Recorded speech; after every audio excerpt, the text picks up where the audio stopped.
diskusikan pagi ini tentang stroke ya. Jadi ada dua. Sebenarnya pengertian tentang stroke itu ada banyak ya, Bapak Ibu ya. Yang saya ambil dua. Yang pertama dari WHO ya. Stroke atau cerebrovascular accident menurut WHO ya merupakan tanda klinis yang berkembang cepat akibat gangguan fungsi otak secara vokal, artinya sebagian dari area otak tersebut, ataupun global, artinya secara luas di dalam otak tersebut, karena adanya sumbatan yang pertama atau pecahnya pembuluh darah di otak dengan gejala, artinya gejala setelah kejadian stroke itu yang berlangsung selama 24 jam atau lebih. Pengertian kedua, stroke merupakan kematian beberapa sel otak secara mendadak yang disebabkan karena kekurangan oksigen ketika aliran darah ke otak hilang karena adanya penyumbatan atau pecahnya arteri di otak. Jadi ada dua pengertian ya. Yang kedua, pengertian yang keduanya yaitu kematian sel otaknya karena kekurangan oksigen. Kekurangan oksigennya itu karena apa? Karena dua hal, yaitu tersumbat atau suplai darah ke otak itu bocor. Jadi nggak maksimal, tidak mencapai ke otak. Stroke terbagi menjadi dua bagian besar, yaitu stroke iskemik dan perdarahan. Kemudian dari yang dua itu ada yang namanya TIA. Stroke iskemik itu yang paling sering terjadi. 85% kasus pada stroke itu disebabkan karena penyumbatan Bapak Ibu ya. Umumnya karena diabetes ya, kemudian karena hiperkolesterol ya atau dislipidemia ya. Yang kedua, stroke karena perdarahan. Itu 15% dari kasus yang kita temui. Dapat menyebabkan kematian pada stroke perdarahan ini. Jadi dari stroke perdarahan ini 40% orang yang terkena stroke perdarahan 40%-nya itu berakhir dengan kematian. Dari dua bagian besar stroke itu kita kenal sebagai namanya TIA atau transient ischemic attack. Nah, mudah-mudahan Bapak Ibu di sini jangan sampai ada yang mengalami yang TIA ini ya. Jadi TIA ini merupakan stroke iskemik. Iskemik itu artinya otak kita kurang oksigen ya. Yang gejalanya mirip stroke tetapi akan hilang dengan sendirinya dalam 24 jam. Jadi misalnya mirip stroke, tiba-tiba bicaranya pelo, tiba-tiba tangannya yang kiri lebih lemah daripada yang kanan. Tapi nanti kurang dari 24 jam atau dalam 24 jam besokannya kok dia balik lagi atau dia mengalami penurunan kesadaran sesaat kemudian dia seperti limbung gitu ya tapi nanti besokannya udah balik lagi gitu. Jadi gejala-gejala stroke namun cuma 1 hari besokannya normal. Nah kalau ada bapak ibu mendengar konsumennya mengeluhkan tanda-tanda TIA ini, TIA ini artinya transient ischemic attack. Nah ini jangan dianggap, oh udah sembuh ya. Jangan. Ini tanda-tanda Bapak Ibu. Ini merupakan peringatan atau warning bahwa bisa disebut sebagai stroke ringan. Jangan sampai TIA ini ya akan kalau kita nggak segera sembuhkan, dibawa ke dokter, tidak segera kita atasi, kita cari penyebabnya ke rumah sakit. Oh, udah sembuh ya, ya udah dilupain gitu aja. Ini akan berkembang ya, bisa menjadi stroke iskemik, yaitu karena penyumbatan, kedua karena perdarahan. Nanti kita akan lihat videonya secara bersama ya. Nah, ini gambaran stroke yang karena perdarahan, yaitu bocornya pembuluh darah atau disebut sebagai stroke hemorrhagic. Nah, kedua yang tadi stroke iskemik ya. Stroke. Nah, ini yang paling banyak kejadiannya, yang 85% dari angka kejadian stroke yang kita temui. Jadi kita lihat Bapak Ibu, ini otak kita, ini belahan otak ya. Jadi otak yang dibelah dari depan. Jadi persis dibelah di tengah-tengah. Ini penampang otak manusia dibelah di tengah-tengahnya ya. Nah, ini pembuluh darahnya, kita mulai dari yang hemoragik atau perdarahan ya. Ini pembuluh darah dari leher ya. Ke sini. Nah, di daerah sini ini ilustrasi ya. Di daerah sini bocor nih. Ini pembuluh darah kecil-kecil, Bapak Ibu ya. Yang kayak akar ini pembuluh darah kecil-kecil. Arteriol yang masuk ke dalam otak. Nah, pembuluh darah yang kecil-kecil ini dia pecah. Nih, kalau diperbesar gambarnya seperti ini. Pembuluh darahnya robek dan pecah. Kenapa? Karena tekanan. Tekanan yang tinggi di dalam pembuluh darah. Ini pembuluh darah, tekanannya tinggi, dia memecah dinding pembuluh darah sehingga timbullah stroke. Kenapa ini bisa terjadi? Karena pembuluh darahnya elastisitasnya berkurang. Kenapa elastisitas pembuluh darah berkurang? Ya, banyak faktor ya. Misalnya kurang sayur ya, kurang serat, kurang vitamin C, kurang asam askorbat ya, itu vitamin C yang membuat pembuluh darah ini rapuh. Jadi kalau Bapak Ibu bayangkan karet yang elastis sama karet yang sudah kaku dan retak-retak ya, lebih mudah patah, lebih mudah karet tersebut robek bagian tengahnya. Itu seperti yang terjadi pada pembuluh darah kita kalau dia elastisitasnya berkurang. Nah, ini stroke yang iskemik. Kembali lagi, pembuluh darah dari leher ya, ini kita ambil dari salah satu aja, salah satu sisi ya. Ke atas ini, nah ini pembuluh darahnya. Nah, ini arteriolnya, pembuluh darah yang kecil. Ini arteri ya, ini arteriol yang kecil. Nah, terjadi penyumbatan di sini. Kenapa? Karena lemak, karena plak. Nah, kalau ini diperbesar ya, di dalam pembuluh darah ternyata banyak lemak nih Bapak Ibu. Darah yang melewati jalan sempit yang harusnya dia kenceng karena jalannya sempit, ya akhirnya apa? Terbentuk blood clot, bekuan darah, ya. Akhirnya apa? Udah jalannya sempit, darahnya ini jalannya jadi pelan. Ketika jalannya darahnya ini pelan karena jalannya dia sempit, akhirnya belakang dorong, dia mulai mengendap di sini. Dia mengendap di sini, dia mengendap di sini. Lama-lama temannya ikut nempel, ikut nempel, ikut nempel. Timbullah blood clot, timbullah suatu penyumbatan, ya. Lantas gejala stroke apa aja? Gejala stroke yang paling pertama itu hemiplegia. Jadi nanti Bapak Ibu bisa menggunakan bahasa-bahasa medis. Wah, Anda mengalami hemiplegia nih gitu. Atau kalau ke dokter, dok ini kenalan saya dia mengalami hemiplegia, kemungkinan stroke ini gitu. Jadi bisa membantu dokternya langsung, oh ya stroke ya, langsung ditindaklanjutin, langsung dicari. Gitu. Nah, hemiplegia atau ketidakmampuan untuk menggerakkan satu atau lebih anggota badan dari salah satu sisi badan. Misalnya, tidak bisa menggerakkan tangan, tapi kakinya masih bisa. Atau tangan dan kaki dua-duanya nggak bisa dari satu sisi, jadi sebelah. Gitu. Yang kedua, afasia, ketidakmampuan untuk mengerti. Jadi Bapak Ibu kalau melihat orang penurunan kesadaran, ditanya, kamu udah makan? Hah? Kamu udah makan? Terus dia lihat, terus dia merem lagi. Nah, itu hati-hati ya. Bukan berarti pasti itu stroke ya. Tanya, ada darah tinggi nggak? Ada. Oh, kemungkinan itu stroke. Tidak mengerti ya. Atau berbicara afasia. Kamu udah makan? Oh, Allah? Kamu udah makan? Allah? Nah, loh kok kamu jadi pelo? Pelo? Enggak. Nah, itu udah. Jangan didebat-debat, jangan dikasih. Ya udah, yuk yuk kita ke rumah sakit. Itu tanda-tanda stroke. Itu berarti dia sudah mengalami afasia. Atau yang ketiga, tidak mampu untuk melihat salah satu sisi atau luas pandang. Misalnya nih, Bapak Ibu eh, ada saudara atau teman atau siapa. Jadi ini kita diskusi ya. Jadi Bapak Ibu bisa semi seperti dokter. Ya, maksudnya apa? Loh, itu kan bisa menolong orang. Ketika lagi meeting, tiba-tiba, kok sebelah kanan saya kayaknya gelap ya. Sakit mata apa ya kok? Kok sebelah kanan saya kayaknya agak buram ya. Tadi yang kiri nggak apa-apa. Yang kiri baik, kanan baik-baik aja. Kok sekarang jadi kayak gelap ya, nggak kelihatan yang kanan misalnya atau yang kiri. Nah, ini merupakan juga salah satu tanda dari stroke Bapak Ibu ya. Lantas faktor risiko stroke apa aja? Yang pertama usia. Kenapa usia? Karena otomatis makin usia kita banyak, artinya tubuh kita, sel-sel tubuh kita mengalami apa? Penuaan. Ya, sesuatu yang sudah mulai mengalami penuaan berarti apa? Elastisitasnya berkurang, ya. Kemudian kolagennya berkurang, kadar kolagennya berkurang, ya. Kemudian banyak ya,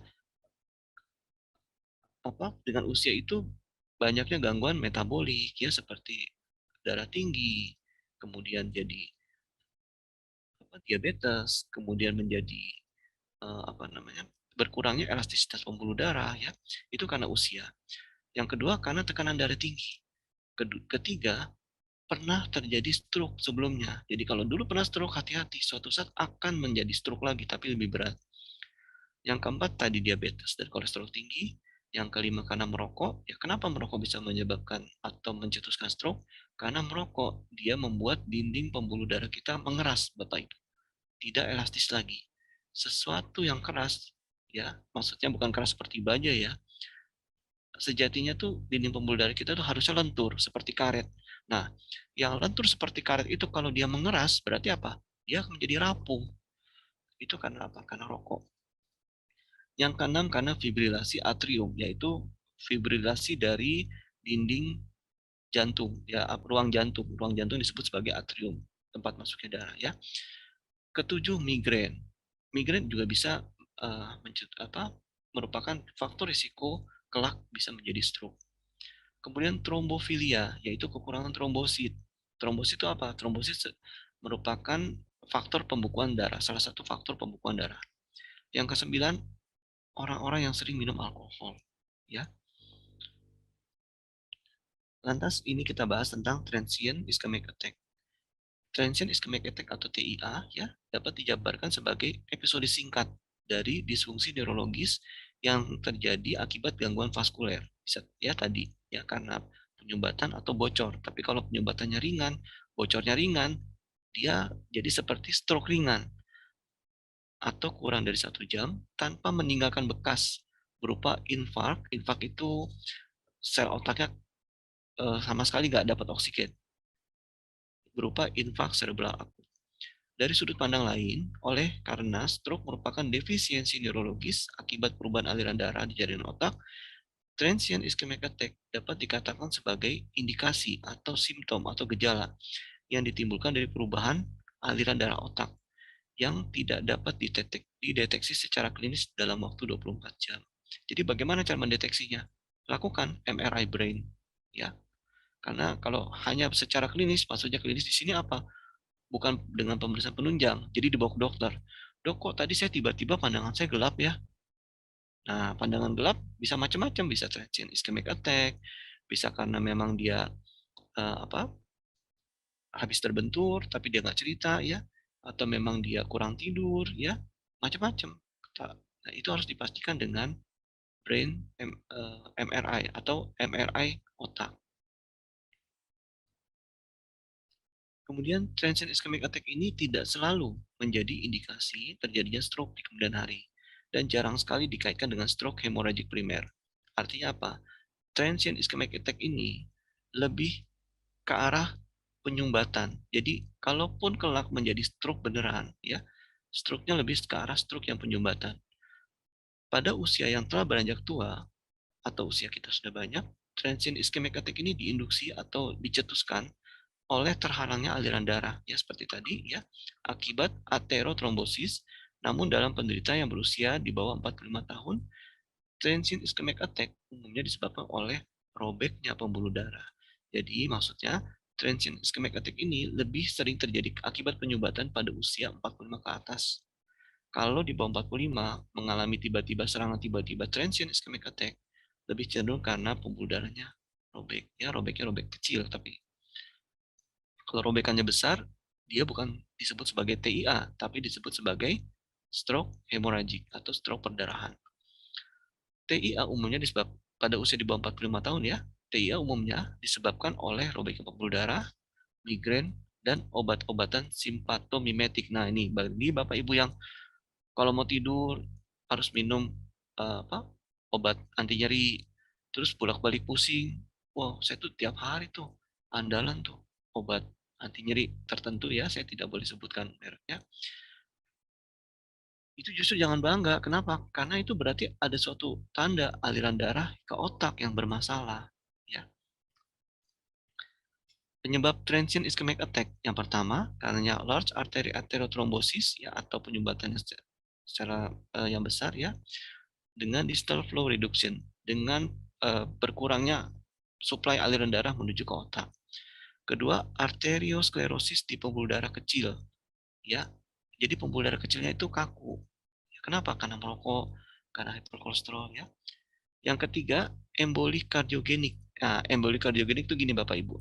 Jadi di arteri kita, di jantung kita, arteri koroner misalnya, atau pembuluh darah di jantung kita, ada penyumbatan, ada embol, ada suatu plak, ya.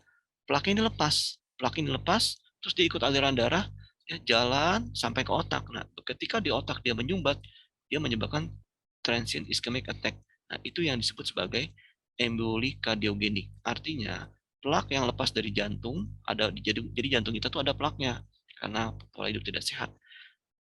Aliran darah kan jalan terus tuh, kayak kayak aliran air di dalam pipa di rumah kita, nggak berhenti kan, dia jalan terus. Ketika kita buka kanan baru dia keluar.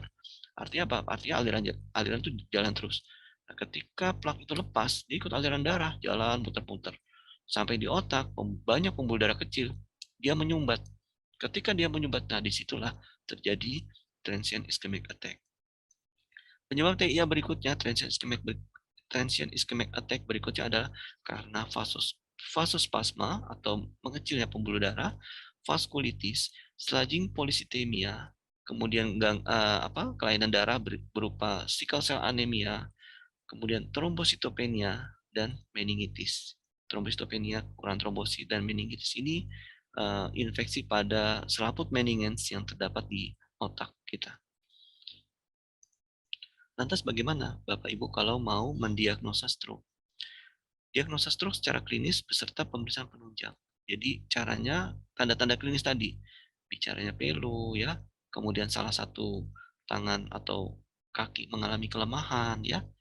Yang suruh aja angkat tangan, coba angkat tangan gini. Ketika yang satu angkat, yang satu agak ketinggalan. Ya, ketika suruh angkat tangan harusnya bareng gini. Tapi ini ketika suruh angkat tangan, yang ini udah sampai, yang ini loh kok yang satu ketinggalan, dia sendiri kaget ya. Nah itu yang cara-cara sederhana yang bisa Bapak Ibu lakukan ketika pasiennya tidur. Coba angkat tangan kanan, angkat, coba yang kiri. Nah ketika nggak sama, coba angkat dua-duanya, ya, kemungkinan stroke. Pemberian penunjang apa yang bisa dilakukan, yaitu CT scan kepala dan MRI. Ini salah satu ya, CT scan kepala atau MRI. Bisa juga dua-duanya. Yang lebih sederhana adalah CT scan kepala. Tapi umumnya saat ini di rumah sakit tempat saya bekerja lebih sering dilakukan MRI. Jadi lebih langsung MRI. Kenapa? Mengapa? Karena MRI ini lebih bisa melihat bagian-bagian yang kecil yang tidak tampak oleh pencitraan CT scan. Gitu. Diagnosa stroke untuk menilai kesadaran penderita stroke dilakukan skala koma Glasgow atau GCS ya. Yang dinilai pada skala koma Glasgow ini eye ya, kemudian movement, kemudian verbal gitu. Jadi misalnya dia bisa membuka dia tiduran, coba buka mata, disuruh dia baru buka, nah itu berarti E-nya atau I-nya nilainya 3 ya. Tapi kalau misalkan dia merem terus dia bisa melek sendiri, ya itu I-nya nilainya 4. Nanti bisa dipelajari, Bapak Ibu bisa baca-baca, namanya skala koma Glasgow. Itu untuk menilai kesadaran. Yang dinilai 3 poin penting. I, yaitu mata. Membuka spontan nilainya 4, paling tinggi. Membuka mata dengan disuruh, buka dong matanya, baru dia melek ya, baru dia membuka mata. Itu nilainya 3. Gitu. Dan seterusnya. Kalau sampai sama sekali nggak bisa buka mata, nilainya 0. Ya. Skala koma Glasgow ini nilai yang terbaik adalah 15. Ya, jadi kalau nilai 15 kayak seperti kita nih Bapak Ibu yang bisa ikut Zoom ya, bisa berbicara, bisa menatap, itu skala koma Glasgow-nya 15. Lantas untuk penderita stroke, apa aja penata laksanaan yang bisa kita lakukan? Yang pertama diberikan mikroplasmin, ya. Ini dari sisi medisnya diberikan oksigen, dipasang infus untuk memasukkan cairan dan zat makanan. Yang keempat diberikan manitol atau kortikosteroid. Nah, manitol ini untuk mengurangi tekanan di dalam otak karena kebocoran atau karena stroke-nya itu tadi. Yang keempat, rekombinan tisu plasminogen activator. Ya, yang berikutnya diberikan streptokinase. Yang ketujuh diberikan trombolisis untuk memecah trombosis. Trombolisis ini pemberiannya secara infus ya, melalui infus pada penata laksanaan atau manajemen stroke akut, walaupun dapat meningkatkan risiko perdarahan otak. Jadi penggunaan trombolisis ini pada kondisi akut ya, maksudnya serangan, pada saat serangan, dokter diberikan pilihan, kasih kelebihan sedikit akan menimbulkan risiko perdarahan otak. Tapi nggak dikasih, ya penyumbatannya akan menyumbat terus, ya. Si pasien stroke itu dia akan tersiksa terus. Jadi, ini harus penggunanya oleh dokter melakukannya ini dengan sangat-sangat hati-hati. Nah, itu tadi terapi-terapi medis yang bisa dilakukan. Bapak Ibu, kan saat ini kita di Supabu, ya Bapak Ibu sudah mengenal alfa, beta, kemudian MX. Lantas bagaimana kok alfa dan beta itu bisa membantu untuk sebagai adjuvan ya, tambahan, namun juga sangat bermanfaat untuk memperbaiki kualitas hidup penderita stroke. Kita kupas sama-sama ya, secara bertahap ya. Nah ini Supabu yang alfa, kita mulai dengan yang alfa. Yang alfa ada isinya ada 3 herbal, ini disebut sebagai polyherbal. Pertama adalah albumin, yang berasal dari ikan gabus, ekstrak Canas striata. Yang kedua ekstrak kurkuma atau temulawak. Yang ketiga adalah ekstrak moringa, Oleifera folium ya. Ekstrak Canas striatanya ini di per kapsul Supabu alfa 300 mg, kurkumanya 100 mg, moringa atau daun kelor 100 mg. Maksudnya apa?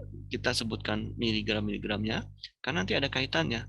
Misalnya, oh pada penyakit diabetes, minimal pemberian moringganya itu misalnya ya 2 gram. Kalau 2 gram berarti berapa? 20 kapsul. Gitu. Karena per kapsulnya mengandung moringganya 100 mg. Itu 1 gram setara dengan 1000 miligram.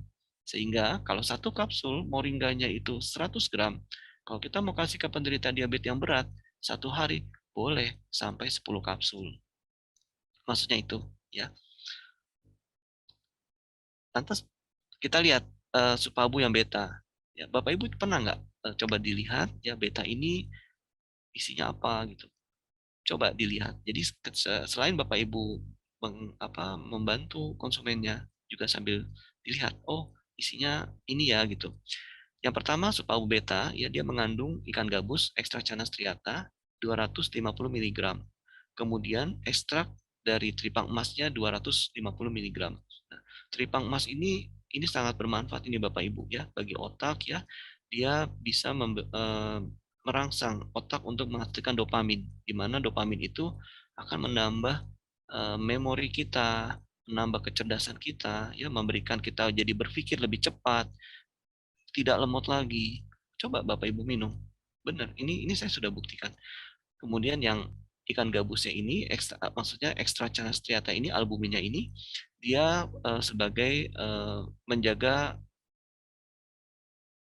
tekanan onkotik di dalam pembuluh darah kita. Nanti kita lihat lagi ya, lebih mendalam. Nah ini, fungsi albumin, yang pertama dia mempertahankan tekanan onkotik plasma. Peranan albumin dalam mempertahankan tekanan onkotik plasma itu mencapai 80%. Jadi dia peranannya sangat luas dan sangat penting di dalam tubuh kita. Peranan albumin berikutnya, dia sebagai zat pengangkut dan pengikat. Jadi kalau kita kurang albumin, Bapak Ibu minum vitamin, ya, minum obat-obat dari dokter. Kalau tubuh kita kurang albumin, maka obat-obat yang tadi kita minum, nggak semuanya diantar ke dalam sel. Jadi sebagian besar kebuang. Ya, jadinya apa? Mubazir. Jadi udah minum obat, kok nggak banyak perubahan ya? Bisa bisa bisa jadi karena kekurangan albumin. Fungsi albumin berikutnya adalah sebagai antiinflamasi atau sebagai anti peradangan. Jadi kalau mengapa kemarin Pak Suratno, contohnya nih Pak Suratno mengalami semacam flu ya, lantas minum albumin dosis tinggi, dalam 1 hari langsung perbaikan. Ya, karena apa? Salah satunya adalah dia sebagai antiinflamasi, langsung meredam peradangan yang dialami oleh Pak Suratno. Ini saya ambil contoh karena kasusnya baru terjadi 2 hari yang lalu ya. Yaitu mempertahankan integritas mikrovaskuler. Jadi mikrovaskuler itu diperbaiki sehingga peradangannya itu mm, lebih cooling down, lebih meredup ya. Berikutnya mempertahankan keseimbangan asam basa. Pada orang-orang yang diabetes, umumnya kondisi tubuhnya Bapak Ibu cenderung asam. Pada orang-orang yang hiperkolesterol, kondisi tubuhnya cenderung asam. Ya. Kemudian pada orang-orang yang fungsi ginjalnya sudah menurun, ya, tubuh dia masih banyak asam urat yang tidak terbuang, sehingga metabolit asam urat yang merupakan sisa hasil dari metabolisme tidak dibuang semuanya keluar karena fungsi ginjalnya sudah mulai berkurang. Akhirnya tubuh dia mengandung asam urat, yang mana asam urat tersebut mengendap di sendi-sendi. Sendi itu sambungan antar tulang. Nah, itu juga kondisinya asam. Albumin ini bisa mengatasi kondisi ini. Bagaimana caranya? Dia menetralisir kondisi asam. Dia berperan sebagai buffer. Fungsi berikutnya sebagai antioksidan. Kita tahu antioksidan itu menghambat produksi radikal bebas atau polusi yang setiap hari masuk ke tubuh kita, bisa dari udara ya, kita duduk-duduk nggak sengaja belakang kita nih di tempat makan ngerokok, kan nggak mungkin kita omelin, Pak jangan ngerokok dong, saya jadi kena polusi nih, gitu ya. Tapi ingat aja, oh nggak sengaja terhirup asap rokok nih ya, nanti sampai rumah buru-buru minum albumin, atau kalau bawa segera minum. Berikutnya sebagai antikoagulan. Nah ini tadi mencegah penggumpalan pada pasien stroke yang non-hemoragik, stroke yang penyumbatan, stroke yang sudah mulai adanya plak-plak. Ini bisa diatasi dengan albumin karena dia sebagai antikoagulan, dia mencegah terjadinya suatu penggumpalan. Ya, berikutnya menghambat agregasi trombosit. Jadi trombositnya mengendap, ya. Ini menghambat agregasi dari trombosit sehingga mengurangi risiko dari sakit jantung dan ini stroke. Nah, ini kenapa kita perlu memperhatikan fungsi kita dalam setiap hari, perlunya kita mengkonsumsi albumin. Nah, ini dari review dari jurnal ya, berdasarkan jurnal ya. Fungsi dari Canas triata ini manfaatnya, yang pertama dia mempertahankan tekanan onkotik. Kenapa? Kedua mengikat dan mengangkut beberapa zat hormon ya, itu tadi sudah kita bahas bersama. Yang keempat antioksidan kuat ya, ini penjelasannya semua ya. Antikoagulan ya, memiliki aksi yang serupa dengan heparin. Jadi sebagai antikoagulan, albumin ini cara kerjanya seperti heparin. Heparin itu obat anti pembekuan darah yang kalau di rumah sakit itu diberikannya secara intravena. Bisa disuntikan secara langsung pada orang-orang yang serangan akut ya, atau melalui tetesan infus. Jadi heparinnya ditaruh di kantong bag, di bag itu ya, dialirkan melalui selang infus secara bertahap.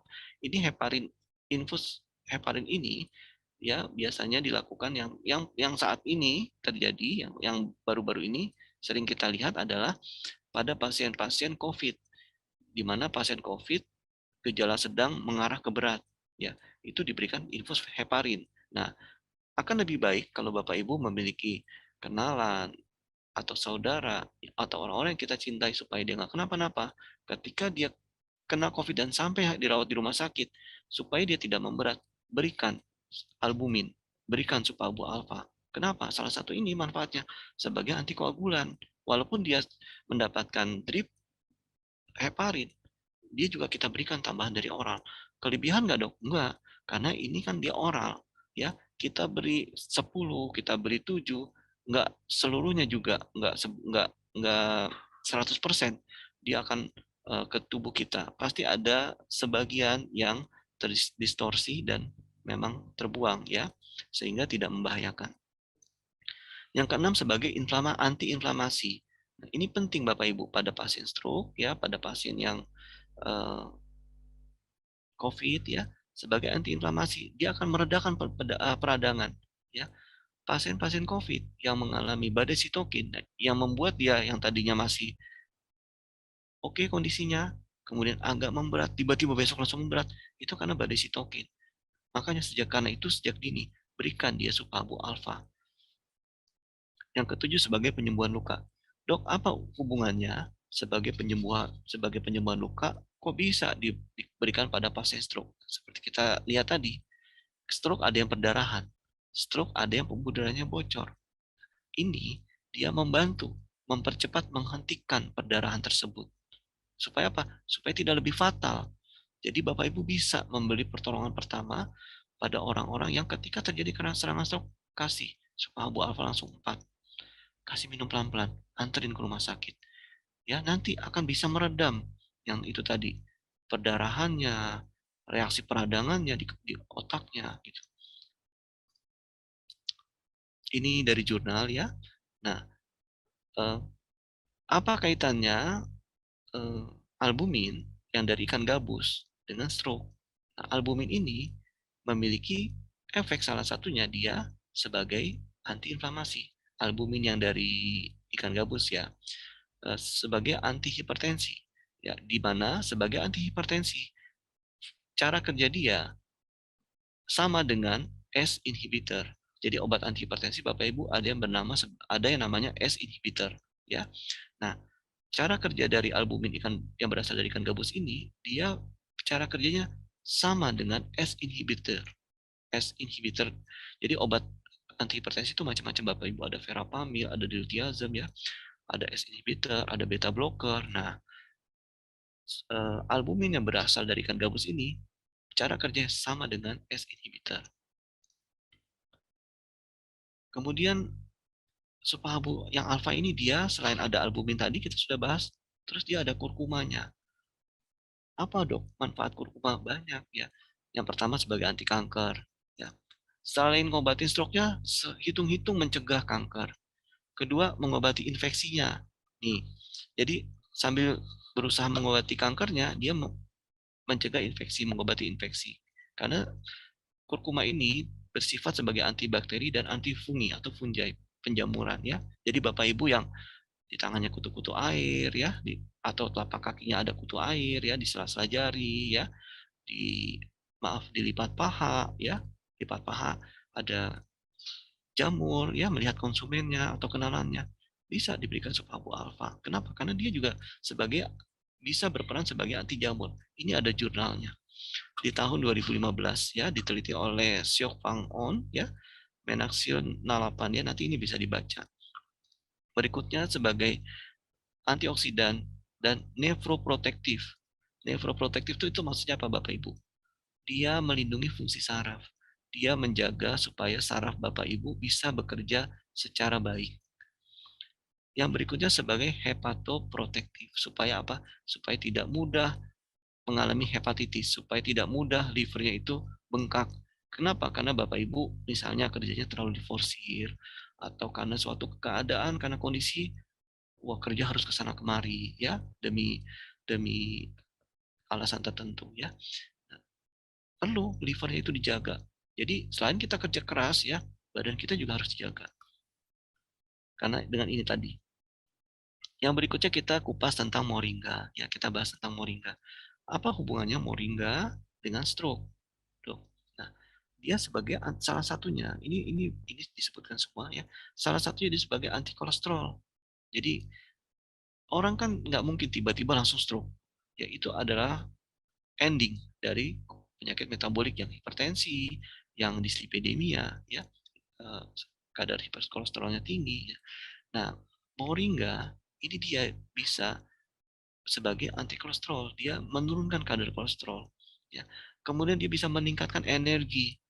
Jadi bagi bapak ibu yang mudah lelah, ya, kemudian banyak aktivitas, perlu istirahat, kemudian dituntut ketika bangun udah harus bergerak kencang lagi ya, harus bergerak kencang lagi, harus uh, menemui temannya, harus menemui koleganya, rekan kerjanya, besok harus ada rapat atau harus ada apa.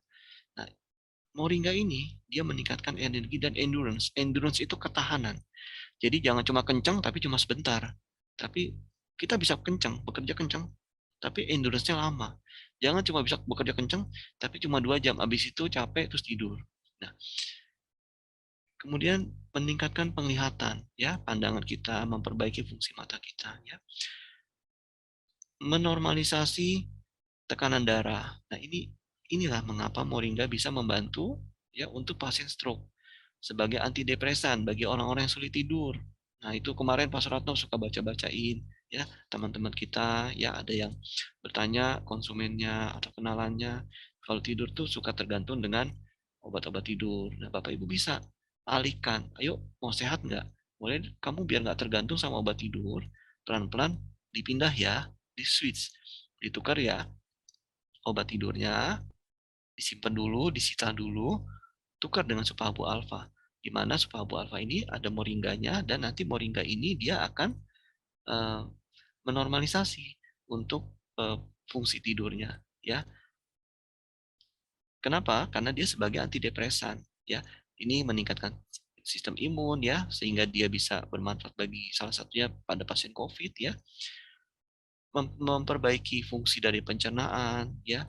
Nah, ini Bapak Ibu, moringa, ya, bagi Bapak Ibu yang terutama Bapak, ya, yang minum MX misalnya terasa berat, waduh, Dok atau Pak Suratno, kok kayaknya MX buat saya agak agak tubuh saya menerimanya agak lebih berat misalnya. Bisa diberikan sup habu yang alfa. Kenapa? Karena moringganya ini ya selain albumin ya tadi, moringganya ini dia bisa itu tadi meningkatkan energi ya supaya kencang itunya, kemudian endurance-nya bukan cuma kencang tapi sebentar, kencang tapi lama ya. Dan dia juga sebagai afrodisiak dan meningkatkan libido, keinginan uh, untuk seperti itu ya. Nah, sekarang kita bahas yang beta, ekstrak teripang. Ekstrak teripang ini dia sebagai antiinflamasi, sebagai anti tumor ya bagi Bapak Ibu yang memiliki konsumen atau kenalan yang ada tumor-tumor ya. Kenalkan, berikan Supabu alfa. Pasien yang cancer ya, dia butuh imunnya tinggi. Nah, sehingga cocok diberikan Subahabu yang beta. Ini jurnal yang mengupas tentang tripang emas yang terkandung di dalam Supabu beta. Di mana jurnal ini Bapak Ibu masih jurnal yang terbaru, yaitu diterbitkan tahun 2021 ya. Dan ini jurnalnya jurnal internasional, bukan jurnal yang hanya ada di dalam negara kita. Jadi ini jurnal ini diterbitkan secara internasional untuk mengobati infeksi ya dan menyembuhkan luka. Jadi Bapak Ibu yang itu tadi luka-luka pada stroke yang perdarahan ya itu bisa segera dihentikan dengan pemberian alfa dan beta. Bagaimana kita mencegah stroke? Terutama salah satunya yang paling penting kita harus menjaga diri kita jangan sampai deh kena hipertensi. Ya. Lantas bagaimana cara kita mencegah hipertensi? Yang pertama, perbanyak konsumsi sayur dan buah. Coba kita evaluasi. Bapak Ibu hari ini sudah makan sayur belum tadi pagi? Sudah sarapan buah belum? Kalau belum, selesai Zoom ini makan cepat-cepat ya. Dan itu dia ulangi besoknya, dan seterusnya. Ya. Kedua, periksa kesehatan secara rutin. Nah, terutama kita yang sudah berusia 40 tahun ke atas, lakukanlah medical check up minimal 2 tahun sekali. Ya. Yang ketiga, olahraga secara teratur seperti aerobik ya. Jadi olahraga yang sifatnya kardio. Ya, bagi Bapak Ibu yang misalnya kardio itu apa sih, Dok? Ya itu aerobik, senam, senam. Senam itu macam-macam, bisa lihat di YouTube ya, sekarang sudah canggih kita bisa lihat YouTube. Kalau nggak ada gurunya ya, kita bisa lihat YouTube, kita bisa lakukan di rumah ya. Minimal 3 kali seminggu. Yang keempat, kurangi makanan asin dan yang tinggi garam. Nah, ini bagi teman-teman Bapak Ibu yang sering jajan-jajan gurih-gurih ya, yang asin-asin harus mulai dibatasi. Yang kelima, kurangi makanan berlemak ya. Nah, ini santan ya. Nasi, contohnya nasi Padang ya, boleh, bukannya nggak boleh, boleh, tapi dikurangi. Yang keenam, yang paling penting juga adalah istirahat yang cukup. Karena kalau istirahatnya kurang, nanti dia akan merusak tubuh kita secara bertahap. Salah satunya adalah pembuluh darah kita. Terima kasih Bapak Ibu.